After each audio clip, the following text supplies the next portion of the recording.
তো এখানে মসুর ডাল বসিয়ে দিয়েছি, মসুরের পাতলা ডাল রান্না করব। আমি ডালটা ভালো করে ধুয়ে পেঁয়াজ, কাঁচামরিচ আর রসুন দিয়ে বসিয়ে দিয়েছি সিদ্ধ হওয়ার জন্য। আসসালামু আলাইকুম, কেমন আছেন আপনারা? আশা করি ভালো আছেন। আমরা আলহামদুলিল্লাহ ভালো আছি। আমার রান্নাঘরে এত পরিমাণ রোদ আসে, রোদের জন্য ভিডিও করা খুব একটা ভালো হয় না, ভালো আসে না। তো এখানে ডাল সিদ্ধ করা হয়ে গিয়েছে। আমি অল্প পরিমাণে হলুদের গুঁড়া দিয়ে দিলাম আর দিয়ে দিলাম স্বাদ মতো লবণ। এখন আমি ভালো করে ঘুটে নেব। তো এখানে এই যে ডাল আমি সুন্দর করে ঘুটে নিয়েছি। এখন পরিমাণ মতো পানি দিয়ে দিলাম।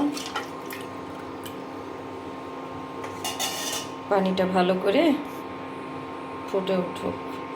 তো এখানে যে ডাল ফুটে গিয়েছে, আমি টমেটোও দিয়ে দিয়েছি। এখন আমি কড়াই বসিয়ে দিলাম। কড়াই বাগারের জন্য তেল দিয়ে দিয়েছি। তেল গরম হয়ে গিয়েছে। আমি এখন দিয়ে দেবো 2টা শুকনো মরিচ।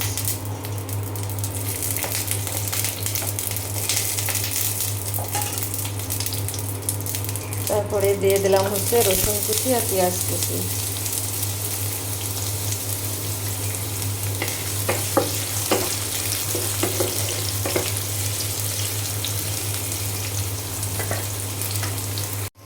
তো এখানে এই যে পেঁয়াজ ভাজি করা হয়ে গিয়েছে, আমি কিন্তু আস্ত জিরাও দিয়ে দিয়েছি।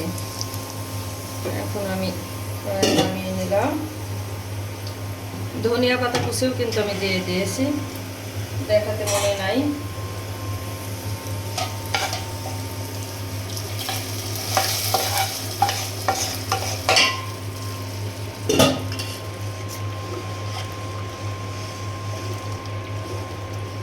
তো এখানে আমি ছোট মাছ রান্না করব। এটাকে আমাদের এখানে কি মাছ বলে, দাঁড়কি মাছ বলে।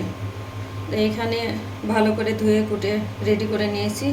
আলু চিকন চিকন কুটে নিয়েছি, পেঁয়াজ দিয়ে দিয়েছি, কাঁচামরিচ দিয়েছি, আদা বাটা, জিরা বাটা, রসুন বাটা দিয়ে দিয়েছি। এখন দিয়ে দিলাম পরিমাণ মতো হলুদের গুঁড়া, অল্প পরিমাণে ধনিয়া গুঁড়া দিয়েছি। গুঁড়া মরিচটা একটু কম দেব, স্বাদ মতো লবণ,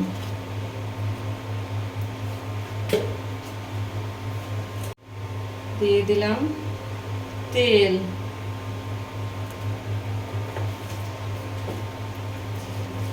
এখন আমি হাত দিয়ে ভালো করে মাখিয়ে নেব।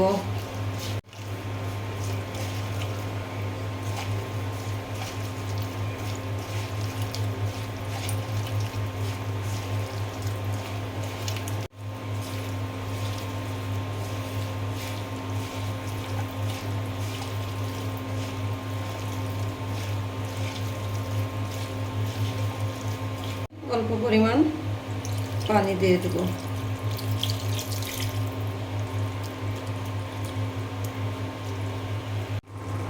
এখানে এই যে ছোট মাছটি হচ্ছে, আমি কিন্তু একটি টমেটো দিয়ে দিয়েছি, এটা আমার দেখাতে মনে নাই।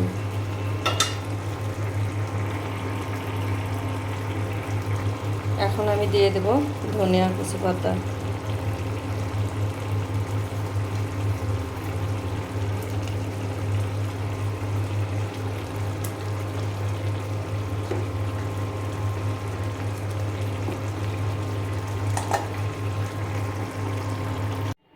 তো এখানে এই যে ছোট মাছের তরকারিটা রান্না করা হয়ে গিয়েছে।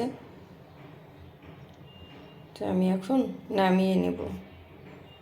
তো এখানে যে ডাল রান্না করা হয়ে গিয়েছে, আর এখানে যে ছোট মাছের তরকারি রান্না করা হয়ে গেছে। ওইখানে 2 পিস ডিম ছিল, সেটাও গরম করে নিয়েছি।